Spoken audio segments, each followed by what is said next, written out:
नमस्ते दोस्तों। आज सुनिए सुषमा मुनींद्र जी की लिखी हुई कहानी अस्तित्व। सुषमा मुनींद्र जी अप्रतिम गद्यकार और कहानीकार हैं।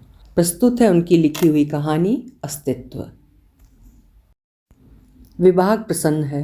महिला अधिकारी पोस्टिंग पर आ रही हैं। कर्मचारियों के चेहरे रौनक से दीप्त हैं। कार्यालय में स्त्री का पदार्पण पहली मर्तबा नहीं हो रहा है। 3-4 वर्ष पहले आयकर अधिकारी रमणी जायसवाल यहाँ पदस्थ थीं, पर वे सांवली साधारण थीं और पुरुषों से हेल मेल नहीं रखती थीं। कार्यालय में एक लड़की बाबू के पद पर है। ये अपनी प्रथम नियुक्ति से यहीं जमी हुई है। इसे पिता के स्थान पर अनुकंपा नियुक्ति मिली है, अतः इस विभाग के लोग इसे आज भी इसके पिता से जोड़कर देखते हैं और 30-32 की अवस्था के बावजूद इसे लड़की ही कहते हैं। एक तरह से ये लड़की कतई उपेक्षित सदस्य की तरह है। पोस्टिंग पर आने वाली आयकर अधिकारी को लेकर जानकारी मिली है कि मैडम खूबसूरत और खासी मेंटेन है। विभाग को आशा है अब यहाँ की वायु और ऋतु ताज़ादम हो उठेंगी। विभाग के लोगों की महत्वाकांक्षा एकाएक बढ़ गई है। तमाम आधुनिकता प्रगतिशीलता के साथ स्त्री के संदर्भ में न्यूनतम और अधिकतम विकास इतना ही है। स्त्री आज भी वस्तु पदार्थ उत्पाद संपदा से अधिक अर्थ नहीं रखती। वो सार्वजनिक क्षेत्र में है तब तो हर कोई उसके निजी क्षेत्र में दखल रखना चाहता है, उस पर दावा दायर करना चाहता है। मैडम अपेक्षाकृत छोटी जगह से आई हैं। इस बड़ी जगह को देखकर घबरा तो नहीं रही, किंचित परेशान हैं। प्रत्येक नई जगह पुरानी जगह से थोड़ा भिन्न होते हुए प्रायः एक समान होती है। कार्यालय में भरा ठसाठस शोर, भीड़, टुच्चापन, टिप्पणियाँ। शायद बड़ी जगह होने के कारण उन्हें लग रहा है यहाँ का प्रत्येक जन उनके मार्ग में बाधा पहुँचाने के लिए चेष्टारत है। मैडम से सभी जोशीले अंदाज में मिले, पर वे ऐसे संकोच बल्कि दहशत से मिलीं मानो किसी से परिचय नहीं करना चाहती। इस पर विभागीय टिप्पणी, अभी नई हैं, धीरे धीरे खुलेंगी। कार्यालय में सर्वोच्च पद सहायक आयुक्त का है और किसी भी कार्यालय की तरह चारण परंपरा यहाँ भी विकसित है। लोग बड़े साहब के मिजाज में खुद को ढालकर अपना मार्ग सुगम करते हैं। विभागीय लोगों का कुंडली चक्र अर्थात सीआर, लोकल ट्रांसफ़र, प्रमोशन बड़े साहब के हाथ में है। वर्तमान बड़े साहब बैडमिंटन प्रेमी हैं। नित साया विंध्य क्लब के बैडमिंटन कोर्ट में देखे जा सकते हैं। विभागीय लोग, अधिकारी, वकील अपना काम स्थगित कर खेल खेलने देखने पहुंचते हैं। साहब से हार जाने में समीपता की संभावना बनती है और साहब अपने चाहने वालों के प्रति नरम उदार भाव रखने लगे हैं। मैडम को लेकर जिज्ञासा बनी हुई है। पहले वाले आईटीओ साहब का खेल देखने क्लब जाते थे, क्या मैडम भी जाएंगी? नहीं, मैडम स्त्री हैं और स्त्री हर बात के लिए स्वतंत्र नहीं होती। इनको पति की इच्छा अनुसार चलना पड़ता है। साहब खफा हो जाएंगे? बिल्कुल नहीं, मैडम को बड़ा मुस्कुराकर टापते हैं। मैडम भी उन्हें देखकर मुस्कुराएं तब बात बने। मैडम यद्यप विभागीय लोगों से संकोच से मिली, तथापि समझती हैं किसी भी कार्यालय की तरह यहाँ भी उन्हें एक बड़े पुरुष वर्ग का नियमित सामना करना है और आदर्श स्थिति यहाँ भी नहीं मिलेगी। इस बाबत उन्हें किसी को अपना शुभचिंतक अर्थात सहयोगी बनाना होगा, तभी यहाँ खपना आसान हो सकेगा। तो 3 व्यक्ति हैं जो मैडम के लिए काम के साबित होंगे। पहले हैं मैडम के इंस्पेक्टर राम सेवक, जिन्हें जल्दी ही विभाग के लोग मैडम सेवक कहने लगे हैं। मैडम बच्चियों के एडमिशन, गैस कनेक्शन, फर्नीचर, पर्दे इत्यादि की खरीद के लिए राम सेवक को घर तलब करने लगी हैं और आप मैडम की व्यक्तिगत सूचनाओं का विश्वस्त सूत्र बन गए हैं। मैडम की 2 बेटियां हैं जो 1st और 3rd में पढ़ती हैं। पति शहडोल में व्याख्याता हैं। एक पामेरियन पाल रखा है। लोग कहते हैं मैडम मिलनसार नहीं हैं, जबकि मेरे साथ बहुत हंसमुख होती हैं। दूसरे हैं आयकर सलाहकार नील नारंग। मैडम इनसे कुछ कानूनी बिंदुओं पर डिस्कस करती हैं। नील नारंग अनुमान लगाते हैं मैडम में ज्ञान और कौशल का अभाव है, इसलिए मैडम को इनकी सहायता लेते रहना होगा। तीसरे हैं इस कार्यालय के सर्वाधिक सक्रिय वकील निश्चल कुलश्रेष्ठ। ये विभाग के सबसे ज़रूरी और सर्वोदयी टाइप के व्यक्ति हैं। मैडम की मेज पर इनके केस बहुतायत में हैं और इनका काफ़ी समय मैडम के वातानुकूलित कक्ष में प्रकरण निपटाते हुए व्यतीत होता है। निश्चल कुलश्रेष्ठ की अनुभवी दृष्टि ने भांप लिया है मैडम कार्यदक्ष नहीं हैं और घूस रिश्वत भी खुलकर नहीं मांग पाती हैं। लिफाफे में जो दे दिया जाए यथेष्ट मान लेती हैं और कुलश्रेष्ठ मैडम के करीबी होने का दावा ठोकने लगे हैं। यदि सर्वेक्षण कराया जाए कि तीनों में किसका आधार मजबूत है तो सुई निश्चल कुलश्रेष्ठ की ओर घूमती है। राम सेवक मैडम के मातहत हैं। नील नारंग मैडम को विशेष विश्वसनीय जान नहीं पड़ते, इसलिए वे इन दोनों पर अपनी कोई कमजोरी जाहिर नहीं होने देना चाहती। किंतु कुलश्रेष्ठ की सर्वोदयी छवि की जानकारी मैडम को हो चुकी है, अतः प्रकरण संबंधी कानूनी अड़चनें, सावधानियां, बारीकियां, धाराएं, बोर्ड और हाईकोर्ट के फैसले, किसी विशेष प्रकरण में विशेष परिस्थिति में मिलने वाली कर की छूट, हानि लाभ इत्यादि कुलश्रेष्ठ से पूछती रहती हैं। जानकारी प्राप्त करना सीधे उजागर ना हो, इस हेतु सावधानी बतौर वार्ता में आत्मीयता का स्वल्प स्पर्श देते हुए बाजार भाव, धर्म, राजनीति, चुनाव, विभाग के यम नियम, लोगों की कार्य पद्धति, विचार इत्यादि औपचारिक संदर्भों पर कुछ कहती सुनती हैं। इस सबको कुलश्रेष्ठ इस तरह प्रचारित करते हैं, मैडम मेरे साथ बड़ी जल्दी बेतकल्लुफ़ हो गई हैं। राम सेवक कहते, मेरे साथ भी। नील नारंग कहते, मेरे साथ भी। ये तीनों इन दिनों प्रतिद्वंदिता और आपसी समीपता एक साथ महसूस कर रहे हैं। परस्पर सताना, उकसाना, कुरेदना खूब चल रहा है। मैडम के संदर्भ में तीनों कुछ बातें छिपा लेते हैं, कुछ उद्घाटित करते हैं। तीनों की कोशिश रहती है तथ्यों को इस ढंग से रखें जिससे अनुमान निकले मैडम एक उन्हीं से प्रभावित हैं। शेष दोनों से कार्यालयीन वास्ता रखती हैं। बातें कभी भी वास्तविक और सत्य स्वरूप में सामने नहीं आती। राम सेवक बताने लगते, आजकल मैडम मुझे घर बहुत बुलाती हैं। इस पर नारंग कटाक्ष करते हैं, अच्छा गैस सिलेंडर भरवाते होंगे, बच्चों की स्कूल फीस जमा करवाते होंगे, कभी मैडम के शहडोल जाने का रिजर्वेशन करवाना पड़ता होगा। अभी उनका पेट अर्थात कुत्ता सर्दी खा गया था तो आप उसे अस्पताल ले गए थे। तब राम सेवक जोर देकर कहते, काम तो बहाना है, काम छोटा होता है, बैठक लंबी जमती है। तो चलिए, आप में सेवा भाव जागृत हो रहा है, मैडम का काम किए जाइए। हाँ, उनका काम करने में मज़ा आता है।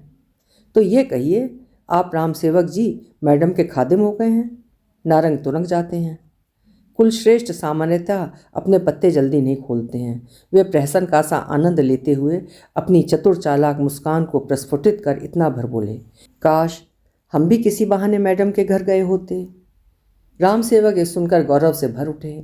अपनी अपनी तकदीर है कुलश्रेष्ठ जी, मैडम के पति यहाँ रहते नहीं तो बहुत से काम हमें ही संभालने पड़ते हैं। यहाँ राम सेवक ये तथ्य छिपा लेते हैं कि जब वे एक ही कॉलोनी में रहने का लाभ लेते हुए शाम को मैडम के घर जाते हैं, टहलने निकला तो सोचा पूछता चलूँ मेरे लायक कोई काम हो। तब मैडम शासनपूर्ण सख्ती से कह देती हैं, राम सेवक जी जब बुलाया जाए तभी आएँ, मैं डिस्टर्ब होती हूँ। राम सेवक उदास हो जाते हैं पर बात को दिल से नहीं लगाते। इसी तरह नील नारंग बताते हैं, मैडम मेरी सहायता के बिना प्रिपरेशन नहीं कर सकती, उनमें विवेक बुद्धि है ही नहीं। अच्छा है मदद कर मोहतरमा को कृतार्थ कर पा रहा हूँ। दरस परस होता है, चाय कॉफ़ी का दौर भी, काम में मज़ा आ रहा है। राम सेवक नारंग को तिर्यक होकर देखते हैं, अच्छा तो आपकी अब तक निलंबित रही बुद्धि बहाल हो गई, जो मैडम की मेज का काम आप ही संभाल रहे हैं। राम सेवक ने नारंग के हौसले तोड़ना जरूरी समझा। आप मैडम की चतुराई समझे नारंग जी, वे आप पर काम थोप रही हैं, शायद आपकी योग्यता को भी जांचना चाहती हैं। अरे हम तो खरे ही उतरेंगे, मैडम कभी जान मांग कर तो देखें। नारंग को चुनौती मंजूर। कुलश्रेष्ठ ठीक मौके पर कूद पड़ते हैं। आप तो नारंग जी लगे रहें, मैं नाचीज़ आपके कुछ काम आ सकूं तो खुद पर गर्व करूंगा। सुनकर नारंग उपलब्धि भरी हंसी हंसते हैं। नारंग ये कभी भी नहीं बताते जब उत्साहित होकर किसी प्रकरण में लीगल पॉइंट्स बताने की बुद्धिमानी दिखाते हैं तब मैडम डोज दे देती हैं, जब पूछूं तब बताएं। Sorry madam. नारंग अचकचा जाते हैं। मैडम की उपेक्षा भरी फटकार पुरुषोचित अहम पर हमला जान पड़ती है। मैडम स्वल्प भाषिणी हैं, 2 कारणों से कम बोलती हैं। अधिसंख्यक पुरुष समुदाय के बीच स्त्री को नाप जांच कर कुछ बोलना होता है। दूसरे, आप ऊंचे पद पर हों तो लोगों से खुलकर बात करने के लिए आज़ाद नहीं होते। मैडम नारंग जी का विषाद भाव कर कहती, बुरा ना मानिए नारंग जी, दरअसल मैं बहुत टीका टिप्पणी पसंद नहीं करती, चाय पी जाएं। नारंग का विषाद मंद पड़ जाता है। जिस कार्यालय में अधिकारी कर्मचारी अपनी जेब में हाथ नहीं डालते, चाय पान गुटखा वकीलों व्यापारियों के खाते में जाता है, वहाँ मैडम अपने कक्ष में पिलाई गई चाय का भुगतान स्वयं करती हैं।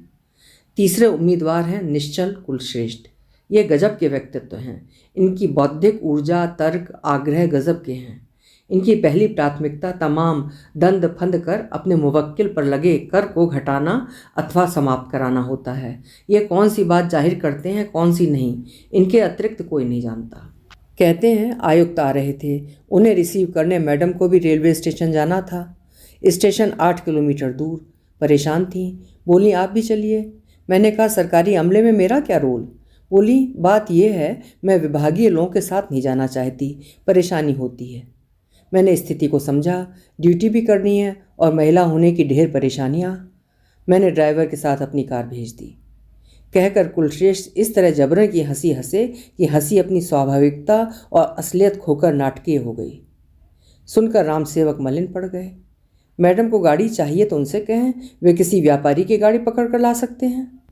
किंतु नारंग जी थोड़ा हंसे। कुलश्रेष्ठ जी, आप मैडम के नियर डियर बने जा रहे हैं, मालूम होता है बाजी आपके हाथ लगेगी। आप भ्रम में न रहें नारंग जी, मुझे लगता है मैडम हमें महत्व कम देती हैं, इस्तेमाल अधिक कर रही हैं। राम सेवक जी का तात्पर्य हमें के स्थान पर आप दोनों से है। मैडम मुस्कुरा कर देख लें, हमारे लिए बहुत है, बाकी उनके जिगरी आप ही हैं राम सेवक जी। कुलश्रेष्ठ फिर नाटकीय होकर हंसे। ये तीनों खुद को मैडम का खास सिद्ध करने में इस कदर जुटे हैं कि कभी कभी असावधानीवश अथवा अति उत्साह में दूसरों के समक्ष भी मैडम की चर्चा ले बैठते हैं। तीनों से मिले संकेतों के आधार पर विभाग में कयास लगाए जा रहे हैं। इन तीनों में मैडम के नज़दीक कौन है, या कि कोई नहीं है, तीनों व्यर्थ ही स्वयं को उछाल रहे हैं। प्रसंगवश ये बता दें, विभाग के कुछ ऐसे लोग भी हैं जो मैडम को स्त्री की तरह नहीं देखते, बल्कि पदाधिकारी मानते हुए अनावश्यक ओछी चर्चा में लिप्त नहीं होते।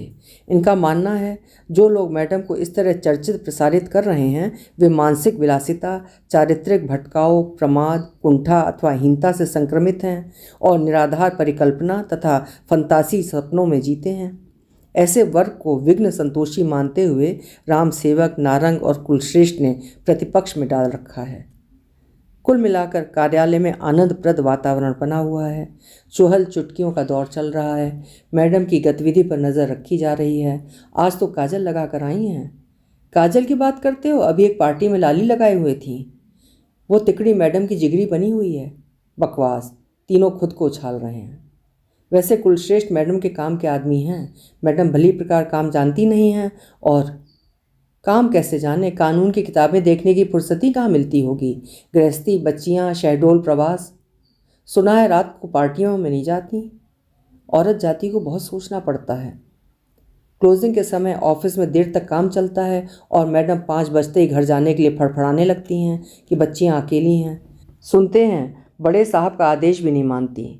अरे पद संभाला है तो जिम्मेदारी भी संभालो। साहब का बैडमिंटन देखने भी नहीं जाती।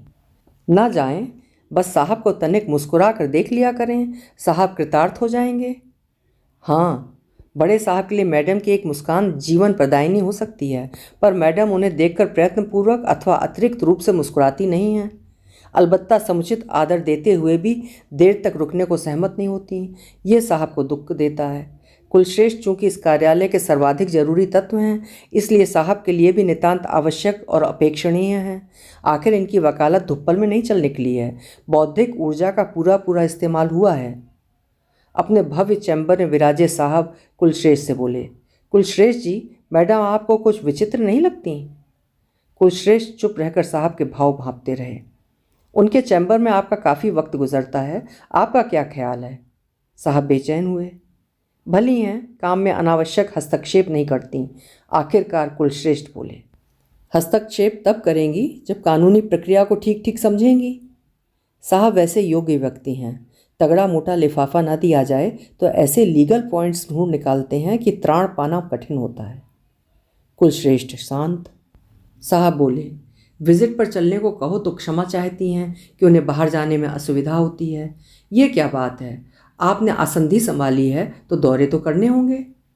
हाँ, महिलाओं की कुछ दिक्कतें होती हैं। कुलश्रेष्ठ साहब के समक्ष गुरगंभीर बने रहते हैं, जबकि साथ में बैडमिंटन खेलने की आत्मीयता स्वरूप साहब कुलश्रेष्ठ से मधुर चर्चा करने में नहीं छकते। हाँ, जैसे गाड़ी में 4 व्यक्ति हैं तो मैडम किसके पास बैठें, और मर्द तो गाड़ी रुकवा कर कहीं भी फारिग हो लें, पर मैडम तो जहाँ तहाँ नहीं बैठ सकती। दौरे पर नहीं जाना चाहती, देर तक कार्यालय में रुकना नहीं चाहती। हम अपना व्यक्तिगत काम तो कराते नहीं, कार्यालयीन काम है जिसका आप वेतन लेती हैं, क्या है ना मैडम? साथ में रहें तो तबीयत हल्की लगती है। कुलश्रेष्ठ ने चौंक कर साहब को निहारा। ऊंचे व्यक्तित्व भीतर से बौने साबित होते हैं। प्रकट में बोले, राइट सर। कुलश्रेष्ठ नस पहचान कर सही नस ही पकड़ते हैं, एक की बात दूसरे से नहीं कहते और सभी के प्रिय तथा राजदार बने रहते हैं। यही कारण है जहाँ मैडम अन्य के साथ संकोच से परिचित हुई, वहीं कुलश्रेष्ठ के साथ आरंभिक हिचक के बाद कुछ खुलने लगी। इतने बड़े कार्यालय में खपना है तो किसी पर भरोसा करना ही पड़ेगा। कुलश्रेष्ठ मैडम के कक्ष में केस कराने पहुँचे तो वे फाइल खोले हुए थी। आज इस केस का निपटारा हो जाए। आप तो मैडम आदेश करें। कुलश्रेष्ठ ने फाइल पर नज़र डाली। मैं पहले छोटी जगह में थी, वहाँ इतना काम नहीं था। ये बड़ी जगह है, पूरे संभाग का काम यहीं होता है, वर्कलोड बहुत है। फिर भी आप तनाव मुक्त रहकर काम कर पा रही हैं। आप जिस जिम्मेदारी से काम करती हैं वो अद्भुत है। क्या किया जाए, पेंडिंग वर्क बहुत है।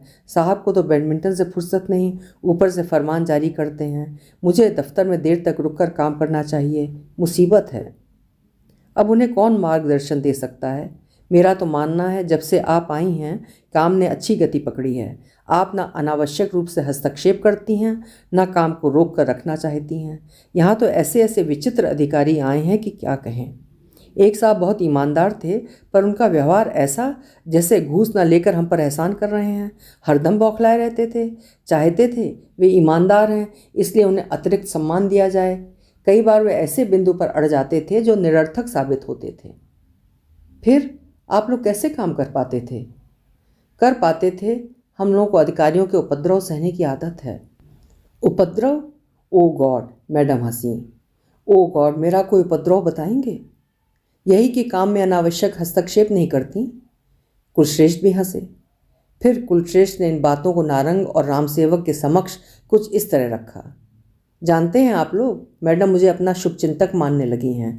हमारी निगहबानी में रहें तो उनके योग क्षेम की गारंटी हमारी। ये बात रामसेवक को सहज ग्राह्य नहीं हुई। बोले, कुलश्रेष्ठ जी, आपको ऐसा नहीं लगता मैडम हम तीनों से कुछ अधिक काम लेती हैं? इश्क करना है तो मशक्क़त करनी पड़ेगी। और फिर मैं मैडम के कार्यकाल में जितनी आसानी से केस निपटा रहा हूँ वो पहले कभी नहीं हुआ। कुलश्रेष्ठ शक्ति भर मोर्चे पर डटे रहना चाहते हैं। ये तो है, काम आसान हो गया है। नारंग ने अनुमोदन किया। आप दोनों भ्रम में न रहें, मैडम अपने काम के आदमियों को चुनकर अपना काम आसान कर रही हैं, हमें इस्तेमाल कर रही हैं और हम लोग फूल कर मुगौड़ा हो रहे हैं। रामसेवक ऐसा कुछ कहकर कुलश्रेष्ठ के हौसले पस्त करना चाहते हैं, क्योंकि इन्हें आभास होता है कि कुलश्रेष्ठ बढ़त बनाते जा रहे हैं। कुलश्रेष्ठ को झटका लगा। देखिए रामसेवक जी, एक बात बता दूं, मर्द स्त्री का इस्तेमाल करे या स्त्री मर्द का, मूल रूप से स्त्री ही इस्तेमाल होती है। स्त्री स्वतंत्रता के नाम पर इनका इस्तेमाल और भी आसान हो गया है। विश्व सुंदरी, ब्रह्मांड सुंदरी बाजार के लिए इस्तेमाल हो रही हैं। अब ये खुद को स्वतंत्र, स्वावलंबी, स्वशासी मानती हैं तो माने। ठीक फरमाते हैं। और यदि हमारा इस्तेमाल हो रहा है तो यही सही। हमें मैडम की मौजूदगी की, उन्हें देखने की, महसूसने की, संवाद करने की आदत पड़ गई है और हम खुश हैं। नारंग स्वयं की उम्मीदवारी से खारिज करने को तैयार नहीं है। जब कभी तीनों मैडम के पास बैठे हों तो वे इस ओर सजग रहते हैं कि मैडम का रुझान किसकी ओर है। तीनों को लगता है उन्हीं की ओर है। स्थिति ये है, मैडम पीली साड़ी पहनकर कार्यालय आएँ तो कुलश्रेष्ठ प्रमाणित करने लगते हैं उन्हें पीला रंग पसंद है। ये मैडम पर जाहिर हो गया है, इसलिए वे पीली साड़ी पहनकर आई हैं। गुलाबी साड़ी पहन लें तो उस दिन रामसेवक के नाम रजिस्टर्ड हो जाता है, और सलेटी पहने तो नारंग की धमनियों का रक्त संचार तेज हो जाता है। मैडम को कभी किसी सूत्र से ज्ञात हो, ये जो उनके सहयोगी बने हुए हैं उन्हें पदाधिकारी के स्थान पर निखालिस स्त्री समझते हैं, तब वे कितनी परेशान होंगी, कहा नहीं जा सकता। ओहदे को उपेक्षित कर उसमें आरूढ़ स्त्री को लक्षित किया जाए, ये किसी भी स्त्री के लिए अपमानजनक होगा, मैडम के लिए भी है। केस कुलश्रेष्ठ ही करा रहे थे, उनके साथ वो व्यापारी भी था जिसका केस था। वो युवा व्यापारी मैडम को निरंतर देख रहा था, जिससे उन्हें असुविधा हो रही थी। अंततः वे धैर्य न रख सकी। मिस्टर, इस तरह घूर रहे हैं, आदमी है या? जी मतलब मैं डिस्टर्ब हो रही हूँ। मैडम, आप मुझे टॉर्चर कर रही हैं। मेरा केस हो रहा है और मैं आपकी ओर देखूंगा नहीं? मेरी नज़र ऐसी ही है और इसके लिए मुझे आज तक किसी अधिकारी ने नहीं टोका। मैडम हाँफने लगीं। बात क्षणांश में कुछ नहीं से बहुत कुछ हो गई। कुलश्रेष्ठ हक्का बक्का। न टोका होगा, किंतु स्त्रियों के समक्ष कैसे प्रस्तुत हुआ जाए, आपको इसकी तमीज़ नहीं है? मैडम हाँफते हुए ही बोली। आप तो ऑफिसर हैं। Get out, get out. Madam के कंठ से घुटी हुई ध्वनि निकली। अच्छा निरंकारी जी, आप बाहर चलिए प्लीज़। कुलश्रेष्ठ को जैसे चेत आया और उन्होंने उसे कक्ष के बाहर भेज दिया। निरंकारी के जाने के बाद कुलश्रेष्ठ ने मैडम को ताका। मैडम मेज को जोर से थामे हुए थीं। मैडम, ये यहाँ के पुराने और घुटे हुए लोग हैं, किसी की नहीं सुनते, इसको भूल जाएं। मैडम गहरी निराशा में थीं, जैसे दिए गए अधिकारों को छीन लिया गया है अथवा अधिकारों का प्रयोग करने की स्वतंत्रता नहीं है। ये अभद्रता अनदेखी की जानी चाहिए। मुद्रा कुछ ऐसी करुण मानो लाख दृढ़ता दिखाएं, पर स्वयं ही अपने स्त्री होने के दुर्बल बोध से छूट नहीं पा रही हैं। क्या कीजिएगा, यहाँ तमाम तरह की घटनाएं होती रहती हैं। एक बार इसी दफ्तर के एक चपरासी ने एसी के बंगले पर जाकर खूब गाली गलौज की। एक छोटा व्यापारी जिससे लाखों टैक्स लगा था, एसी के चैम्बर में ही उन्हें मुफ्तखोर घूसखोर कहता रहा। फिर बहुत रोया कि सिर के बाल बेच कर टैक्स भरूं, हमें जीने देंगे? तो ऐसा हो जाता है। फिर भी मैं मानता हूँ महिला अधिकारी के सामने सौहार्द बनाए रखना चाहिए। कुलश्रेष्ठ मैडम को कंसोल करना चाह रहे थे कि एक उन्हीं के साथ ये नहीं हुआ है। महिला अधिकारी मतलब? अधिकारी अधिकारी होता है, पुरुष या स्त्री नहीं, उसे पदाधिकारी ही की तरह मान्यता दी जानी चाहिए। मैडम जोरदार ढंग से खंडन करना चाहती थीं, किंतु स्त्री बोध दुर्बल बना रहा था। हाँ, ऐसा होना चाहिए। आपका ये शहर अजीब है कुलश्रेष्ठ जी, आपके लोग अजीब हैं। राम सेवक जी की बात कर रही हूँ। कभी किसी आवश्यक काम के लिए राम सेवक जी को घर बुला लेती हूँ तो वे टहलते हुए चाहे जब आने लगे। मुझे कहना पड़ा जब बुलाया जाए तब आएँ। कितनी परेशानियाँ हैं। मैडम प्रसंग बदलकर स्वयं को सामान्य दर्शाने की चेष्टा करती जान पड़ी। सुनकर कुलश्रेष्ठ जी उत्फुल्ल हो उठे। राम सेवक जी, आपकी कोशिशें निरुद्देश्य तो नहीं पर निष्फल हैं। बोले, बिल्कुल पद की गरिमा को समझना चाहिए। पदाधिकारी स्त्री हो तब तो पूरी सावधानी के साथ व्यवहार करना चाहिए। सावधानी की बात नहीं कर रही। दरअसल लोग पद और पदाधिकारी के संदर्भ में स्त्री पुरुष का विभेद ले आते हैं और ये गलत है। मैडम ने अपना मत दोहराया। कुलश्रेष्ठ कह देना चाहते थे, मैडम आपको लगता है व्यापारी घूर रहा है। राम सेवक अनावश्यक घुसपैठ करते हैं, विजिट पर जाना नहीं चाहती, दफ्तर में देर तक रुक नहीं सकती और कहती हैं पद के बीच में स्त्री पुरुष का विभेद न लाया जाए। ये संभव नहीं हो सकता। इस उद्गार को भीतर दबा कर बोले, मैंने कुछ गलत कह दिया हो तो क्षमा करें। मैडम, हम स्त्री को स्त्री के दायरे से बाहर रखकर देखें तो चीज़ें आसान हो जाएं। मैडम की चिंता और तनाव कुछ कम हुआ। मुझे संतोष है आप व्यापक दृष्टि रखते हैं, इसीलिए आपसे कुछ बातें कह लेती हूँ। 3 वर्ष पूरे होते न होते मैडम का स्थानांतरण हो गया। मैडम के आगमन के साथ ही बढ़ गई महत्वाकांक्षाओं वाला ये कार्यालय एकाएक विषाद और वेदना से पीड़ित हो उठा। आखिर मैडम की कार्यालयीन व्यक्तिगत गतिविधियों की चर्चा करने की सबको आदत सी पड़ गई थी। कुलश्रेष्ठ, नारंग, राम सेवक सुस्त हैं। तीनों ने मैडम को अपने घर मध्याह्न भोज पर आमंत्रित किया। मैडम तीनों के परिवार से प्रसन्नतापूर्वक मिली और तीनों को अच्छे सहयोग तथा सामंजस्य के लिए धन्यवाद दिया। मैडम कुलश्रेष्ठ की पत्नी स्तुति से पहली बार ही मिल रही थीं, फिर भी आत्मीय हो गईं। स्तुति के पीछे पीछे रसोई में पहुंच गईं। खाने के बीच वे स्तुति की ओर ही केंद्रित रहीं और घरेलू किस्म की बातें करती रहीं। कुलश्रेष्ठ ने ध्यान दिया, मैडम इस समय तनाव, झिझक, दबाव में कतई नहीं हैं, इसलिए प्रसन्न और स्वाभाविक दिख रही हैं।